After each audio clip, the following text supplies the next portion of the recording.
Seigneur éternel, notre Dieu, notre roi, nous te bénissons, nous te rendons grâce. Toi qui es le Dieu suprême, le créateur de l'univers, nous voulons te dire merci pour ce grand jour que tu nous accordes. Merci pour ta présence, merci pour l'étude de ta parole. Que ma chair se taise et que seul ton esprit parle, Seigneur éternel, notre Dieu, dans nos cœurs. Saint-Esprit, tu es le meilleur enseignant. Enseigne-nous les secrets du Père. Nous avons besoin de ta révélation, la révélation de la parole de Dieu, c'est qui éclaire nos âmes. Merci, merci éternel notre Dieu. Amen. Aujourd'hui, nous allons continuer dans la même pensée, rendre visible la pensée du Seigneur Jésus. Dieu a un plan pour notre vie. Dieu veut nous amener à expérimenter le pourquoi nous avons été créés. Donc aujourd'hui, je parlerai de comprendre le langage divin. Dieu utilise un langage pour parler aux hommes. C'est pourquoi il nous a donné sa parole. Il nous a donné sa parole pour nous aider à comprendre et à marcher dans son royaume. Donc nous parlerons de comprendre le langage divin. Et par la suite, nous allons toucher les 4 niveaux de la compréhension d'un texte biblique. Nous n'allons pas seulement nous limiter au sens littéral des Écritures, parce qu'on ne veut pas être des chrétiens superficiels. On veut toucher les profondeurs de la parole de Dieu. C'est pourquoi Dieu dit à Josué que ce livre de la loi ne s'éloigne point de ta bouche, médite-le jour et nuit. Et qui parle de méditer la parole de Dieu, parle de consacrer du temps à l'étude de la parole de Dieu pour comprendre ce langage divin. Ne pas seulement se limiter au sens littéral de la parole ou à la lettre. Et n'oubliez pas, la Bible également dit, la lettre tue, mais l'esprit vivifie. Et Jésus a dit, ne vous bornez pas à écouter, mais mettez en pratique.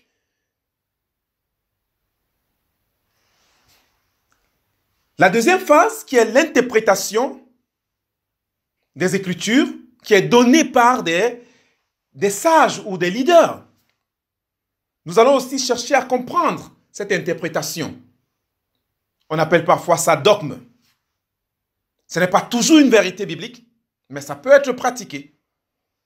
Pour mieux comprendre la parole de Dieu, c'est important pour toi et pour moi de passer suffisamment du temps pour chercher des vérités de la parole. Parce que tout ce que nous avons ou nous aurons dans la vie va dépendre de comment nous avons appréhendé les choses. En réalité, rien ne pourra être vrai si ce n'est comment je comprends la chose.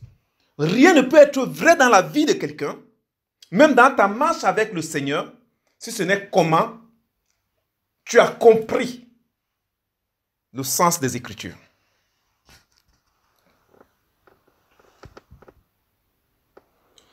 La parole de Dieu dans ta vie dépend de comment tu appréhendes la sainteté de Dieu. Donc, si tu veux voir l'effet de la parole de Dieu dans ta vie, cela va dépendre de ta compréhension de qui est Dieu. Pour voir la personne qui peut vivre la sainteté de Dieu et qui marche avec Dieu, cela dépend de la manière dont la personne a compris qui est Dieu. Donc, tout ce que je reçois dans la vie dépend aussi de la même manière et dépend de la même source, de comment je comprends les choses. Si je comprends mal les choses, je vais mal vivre les choses. Mais si je comprends bien la chose, je vais bien vivre la chose. Si je comprends bien un sujet, je vais bien vivre et je vais me développer dans ce sujet. Tout dépend de la manière dont j'ai compris le sens des Écritures. C'est pourquoi la Bible insiste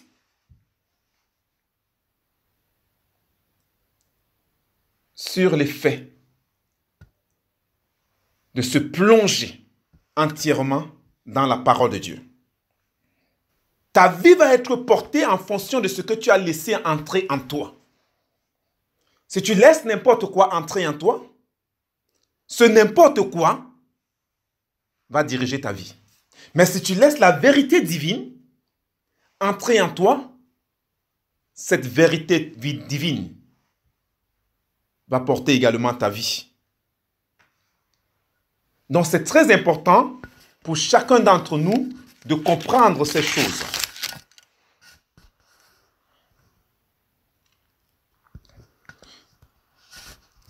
Quand tu acceptes de travailler ton être en développant en toi la capacité de chercher à comprendre la sainteté de Dieu, tu vas finir par découvrir le secret divin. C'est pourquoi les Daniel, les Joseph, ils ont pu interpréter les songes que les hommes de ce monde ne pouvaient pas interpréter. Ils ont pu découvrir le secret caché de la pensée. Et toi aussi, tu as la possibilité, si tu le veux. Donc, Dieu, il veut te parler. Dieu, il veut te remplir. Dieu veut t'aider dans ta marche avec la parole de Dieu.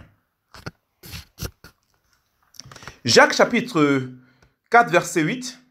Jacques chapitre 4, verset 8 nous dit « Approchez-vous de Dieu et il s'approchera de vous. Approchez-vous de Dieu et il s'approchera de vous. » L'étude de la parole de Dieu nous rapproche de Dieu. Plus tu étudies la parole de Dieu, la Bible ou la pensée de quelqu'un, tu te rapproches de cette personne. Et quiconque s'engage à étudier la pensée de Dieu se rapproche automatiquement de ce Dieu. Et la conséquence, Dieu se rapproche de lui.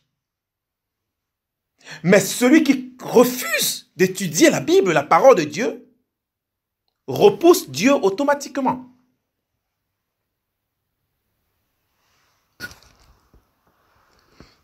C'est très important pour nous de comprendre ces choses. Si tu te fermes en refusant d'étudier la parole de Dieu ou méditer la parole de Dieu, tu ne verras pas les bienfaits de Dieu pénétrer en toi. Tu ne vas pas expérimenter ou bénéficier la grâce que Dieu te donne. Que ce livre de la loi ne se loin point de ta bouche. Médite-le jour et nuit. Jour et nuit. Bien-aimé, ce n'est pas une suggestion, c'est un commandement de la part de Dieu. Si tu veux marcher et vivre dans le royaume de Dieu, tu es dans l'obligation de t'intéresser à la loi de Dieu, à l'étude de la parole de Dieu. Au cas contraire, tu n'es pas digne d'être appelé enfant de Dieu. Amos 3.3 nous dit, deux personnes ne peuvent pas marcher ensemble sans être d'accord. Donc si tu veux être enfant de Dieu ou marcher dans le royaume de Dieu, il faut d'abord tomber d'accord avec les principes divins. C'est très, très, très important pour chacun d'entre nous. C'est pourquoi Jacques insiste. Approchez-vous de Dieu et il s'approchera de vous. Tu dois t'approcher de Dieu pour que Dieu s'approche de toi. Bon. Dans le langage divin, ou la compréhension du langage divin, chacun trouve son message. C'est pourquoi j'insiste aussi sur la relation intime avec Dieu. Dans la compréhension du langage divin, tu commences à comprendre ce que Dieu a pour toi et ce qu'il veut faire avec toi. Tu commences à comprendre ton existence sur la terre. Tu réalises que tu as une place dans ce monde. Tu comprends également que nul n'est venu accompagner les autres sur la terre. Chacun a un but à accomplir. Car chacun est né ou chacun a été créé pour donner gloire à Dieu. Ou à l'être infini. Au Créateur, vous pouvez l'appeler aussi, comme vous l'appelez parfois, ou comme nous l'appelons. Chacun a été créé pour donner gloire au Créateur.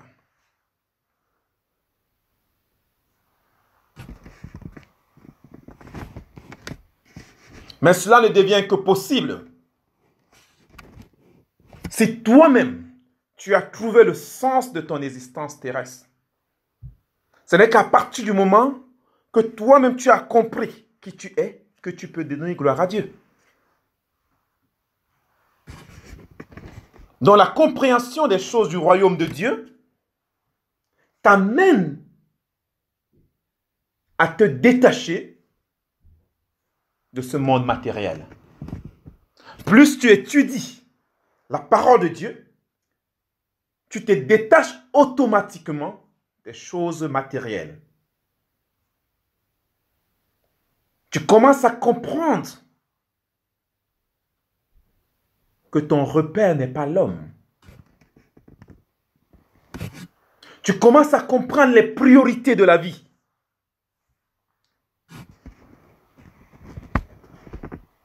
Tu ne t'appuies plus sur ce qui est périssable,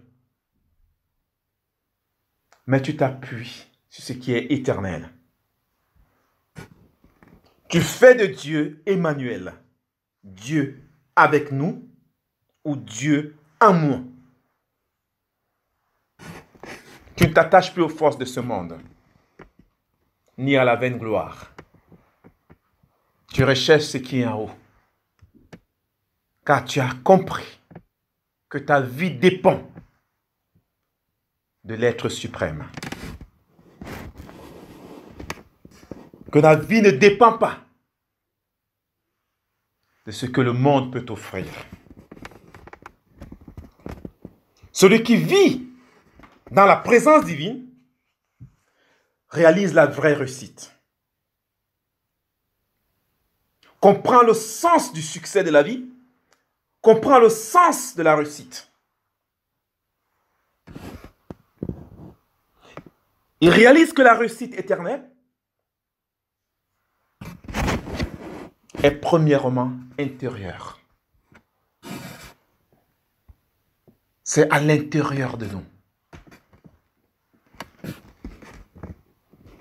Nous devons d'abord réussir à l'intérieur de nous. L'extérieur vient après.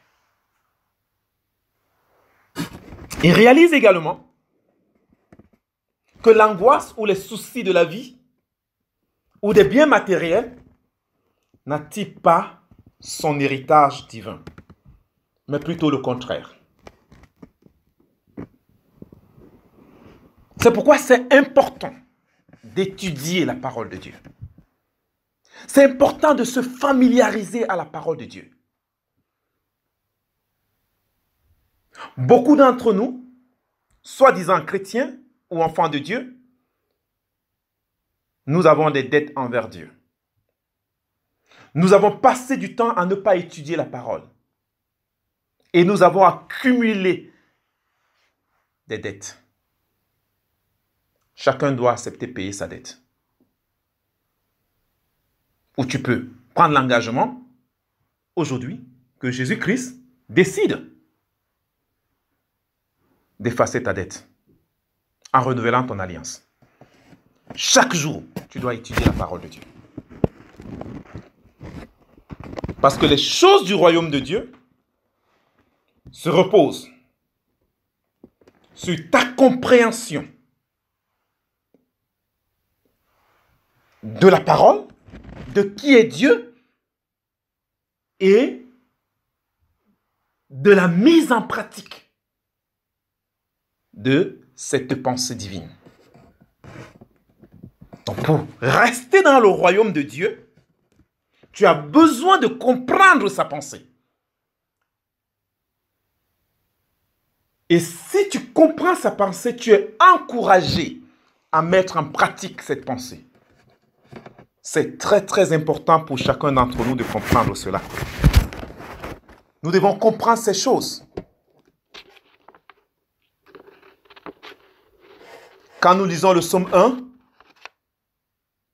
il nous encourage à mettre notre espoir en l'Éternel. Et ceux qui étudient la parole, qui passent le temps à étudier la parole de Dieu, ils mettent leur espoir en l'Éternel.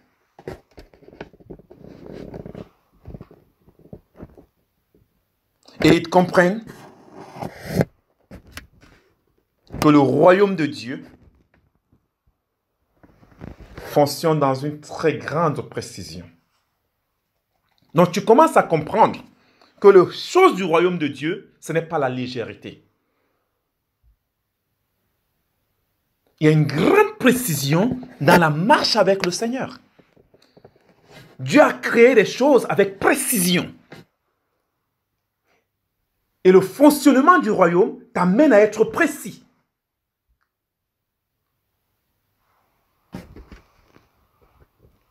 Tu commences à être exact dans ton caractère, dans ta manière de vivre.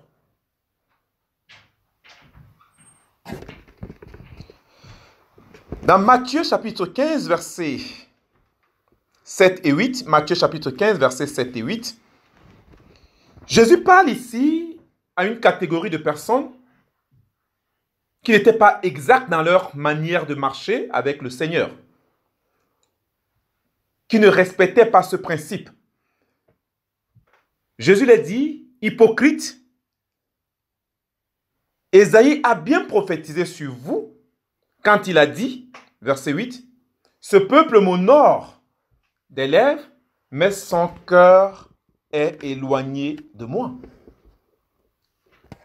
Ce peuple m'honore des lèvres, mais son cœur est éloigné de moi. Celui qui veut marcher avec Dieu doit prendre la décision d'être clair dans tout ce qu'il fait. Parce que l'étude de la parole a pour but de t'amener à être précis dans ta marche avec le Seigneur. Donc tu ne peux pas dire que tu étudies vraiment la parole de Dieu et rester dans l'hypocrisie. Et chercher à adorer Dieu de manière superficielle et se limiter au niveau de la lettre. Tu dois chercher à connaître les profondeurs de la parole. C'est dans la profondeur de la parole de Dieu qu'on découvre l'amour infini de Dieu. Aujourd'hui, le christianisme, ou certains chrétiens, pour ne pas généraliser, sont tombés dans l'évangile de la tolérance. Je me pose la question, Dieu a-t-il changé? Non. La Bible dit, il est le même hier, aujourd'hui et éternellement.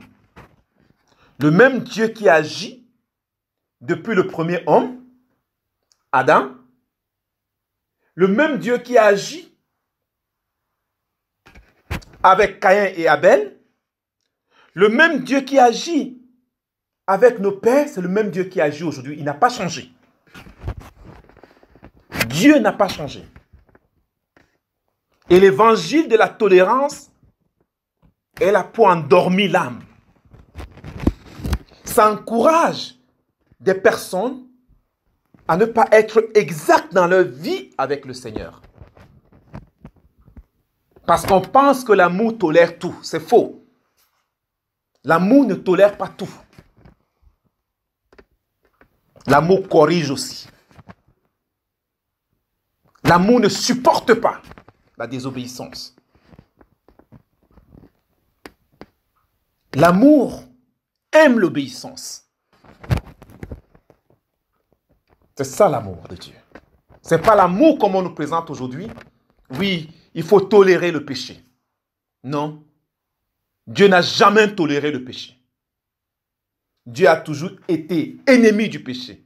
Mais il aime le pécheur parce qu'il veut qu'il change. C'est pourquoi la Bible dit dans Hébreux chapitre 3, verset 12, Hébreux chapitre 3, verset 12, prenez garde, frères.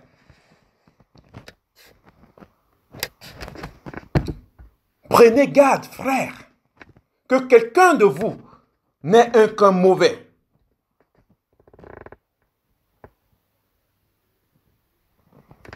Et incrédule au point de se détourner du Dieu vivant. Donc nous devons prendre garde par rapport à notre manière de vivre. La compréhension du langage divin, la vie de la parole nous amène à comprendre que je dois faire attention de la manière dont je marche, de la manière dont je mène ma vie chrétienne. Je ne dois pas être un chrétien superficiel. Je dois être un chrétien qui a compris le sens des Écritures et qui veut vivre selon Dieu ou selon sa pensée. La compréhension du langage divin ou de la parole de Dieu, parce que quand on parle du langage divin, c'est la pensée divine. Et qui parle de la pensée divine, parle de la parole de Dieu. La parole de Dieu, c'est la pensée divine. Donc la compréhension de la parole de Dieu nous amène ou t'amène à comprendre que Dieu regarde premièrement le fond de notre cœur. Quand tu étudies la parole de Dieu, tu comprends que Dieu, ce qu'il regarde premièrement, c'est le fond de notre cœur. Dieu veut voir si au fond de nous ou au fond de moi, je suis sincère avec lui. Est-ce que tu es sincère vis-à-vis de la parole de Dieu? Est-ce que tu es sincère? On peut mentir les hommes, mais on ne peut pas se mentir soi-même. Tu peux mentir les hommes, mais tu ne peux pas mentir Dieu, ni toi-même. Tu connais au fond de toi si tu es sincère avec Dieu. Tu dois prendre la décision, je dois prendre la décision d'être agréable à Dieu. C'est pourquoi l'étude de la parole de Dieu est très importante. C'est pourquoi Jésus-Christ, ou Dieu, insiste. C'est un commandement, ce n'est pas une suggestion. Si tu veux marcher dans l'obéissance de la parole, tu dois étudier la parole de Dieu nuit et jour. C'est écrit dans la loi de l'Éternel. Donc, Dieu va regarder le fond de notre cœur. La compréhension du langage divin est très précieuse. Elle est très, très précieuse. Et cela dépend de l'état de notre cœur. Elle dépend de l'état de notre cœur. C'est pourquoi David, dans le psaume 51, le verset 6, il dit, « Mais tu veux que la vérité soit au fond du cœur. » David dit que Dieu veut que la vérité soit au fond du cœur. Et ensuite il dit, fais donc pénétrer la sagesse au-dedans de moi. Et qui parle de sagesse, parle de la parole de Dieu. La crainte de l'Éternel est le commencement de la sagesse. Fais donc pénétrer la sagesse au-dedans de moi. Mais comment Dieu va faire pénétrer sa sagesse, sa parole, au-dedans de toi si tu n'as pas le temps d'étudier la parole de Dieu? Si tu n'as pas le temps de chercher à connaître les profondeurs de la parole de Dieu. Bien-aimé, je t'encourage et je m'encourage moi-même à aimer la parole de Dieu. Nous devons aimer la parole de Dieu. Nous devons sacrifier le temps pour l'étude de la parole de Dieu. C'est important. Aujourd'hui, nous sacrifions le temps pour autre chose, mais pas pour l'étude de la parole. C'est pourquoi nous sommes surpris des événements de ce monde, des événements de la vie. Mais un chrétien ne doit pas être surpris.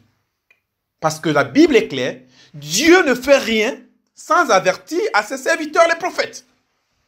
L'étude de la parole de Dieu t'amène à comprendre les événements futurs. Mais si tu es celui-là qui est ignorant à la pensée divine, tu ne vas pas comprendre les événements futurs. Tu ne vas pas comprendre ce qui se passe. Tu vas toujours être dans l'étonnement.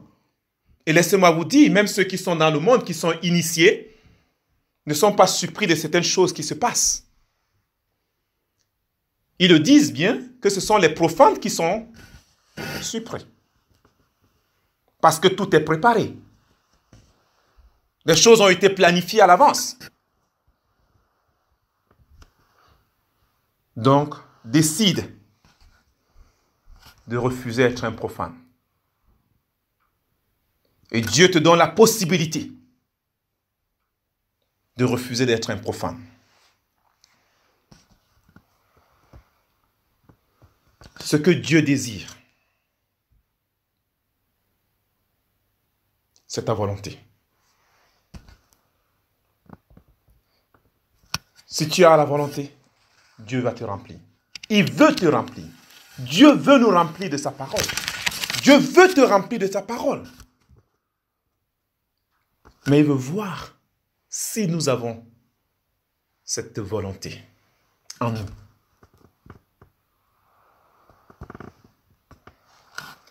Le psaume 82,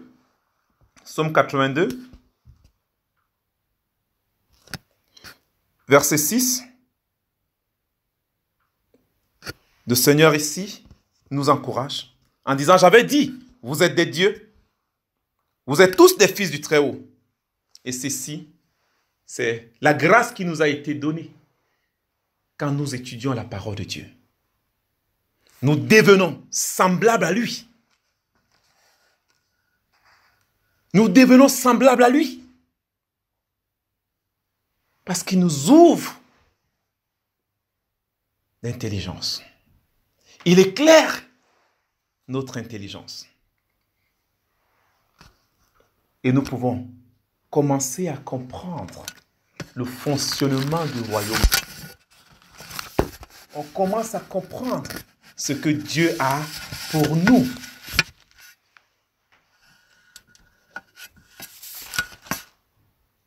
Nous retrouvons ce que Adam, le premier père, avait perdu. Si cette vérité est au fond de notre cœur, si la pensée de Dieu est au fond de notre cœur, dans l'étude de la parole de Dieu, nous amène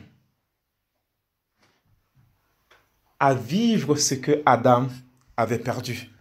Dieu nous restaure. Il nous restaure. Ceci est possible si notre cœur est rempli de ce grand désir de connaître Dieu. Vous savez, Dieu t'a créé, ou Dieu a créé l'homme, et il a placé dans le cœur de l'homme un grand désir.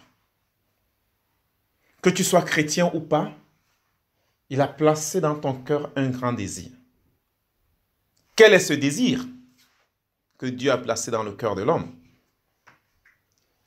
Quand nous sondons les Écritures, dans Deutéronome chapitre 30, verset 6,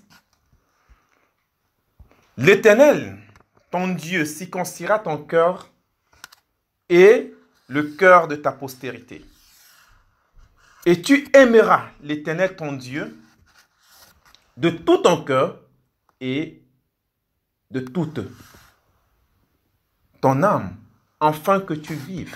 Ça, c'est le grand désir que Dieu a déposé dans le cœur de l'homme. Dieu a toujours voulu que l'humain puisse l'aimer. C'est vrai que ceux qui ne connaissent pas Dieu cherchent à combler ce vide d'autre chose. Mais le vide reste toujours. Le vide est comblé à partir du moment où tu découvres les bienfaits de Dieu. Le vide va être comblé dans ta vie à partir du moment où tu vas consacrer ton temps à étudier la parole de Dieu.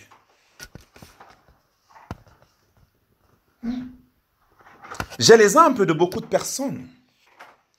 J'ai eu la grâce de travailler dans une synagogue. J'ai vu ces personnes passer du temps à étudier la parole de Dieu, la Torah. Ils consacrent des heures et des heures pour étudier. Pas dans le but de devenir un pasteur ou un rabbin, non. Mais parce qu'ils ont compris que l'essentiel de la vie, c'est ça. Avoir du temps pour étudier la Bible, sa parole divine. Pour que ce désir puisse être comblé. Le désir du cœur de l'homme ne peut pas être comblé si ce cœur n'est pas rempli de la parole divine. Tu vas chercher à combler ce désir par autre chose, par d'autres plaisirs, par le sexe, par la musique, par plein d'autres choses, par le manger, par plein d'autres choses. Mais il ne va pas être satisfait ce cœur. Parce qu'il lui manque sa source. Sa source, c'est sa parole de Dieu.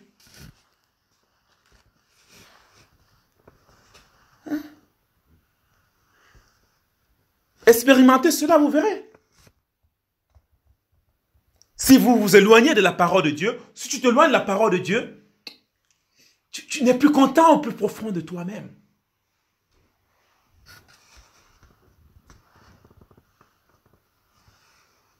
Donc cherche à combler ce vide. Et ceci dépend de toi. Donc si ton cœur est habité par ce grand désir, tu vas comprendre le sens de la vie. Tu vas commencer à te comporter comme un enfant. Et tu vas te dire que j'ai un créateur. Celui qui m'a créé. Tu vas que chercher à honorer ce grand Dieu qui a créé l'univers. Et tu ne vas plus être orgueilleux.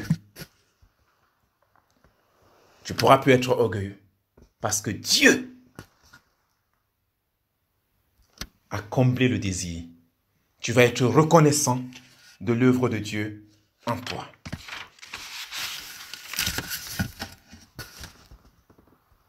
C'est très important. Sans cela, tu ne pourras rien faire de bon dans ta vie. Donc je nous invite à aimer étudier la parole de Dieu. C'était la première partie. Aimer étudier la parole de Dieu. Pour que notre vie puisse avoir un sens. Aimer étudier la parole de Dieu. pour découvrir le pourquoi nous avons été créés. Si tu étudies la parole de Dieu, tu vas réaliser que tu n'es pas venu accompagner quelqu'un sur la terre. Que ta vie, elle est précieuse aux yeux de Dieu. Que Dieu bénisse sa parole et qu'il nous accorde la grâce. Soyez tous bénis et je vous encourage de vous abonner. Si vous avez des questions, vous pouvez nous poser. Ceux qui nous écoutent, ils peuvent nous écrire. Que Dieu bénisse sa parole dans nos cœurs. Amen.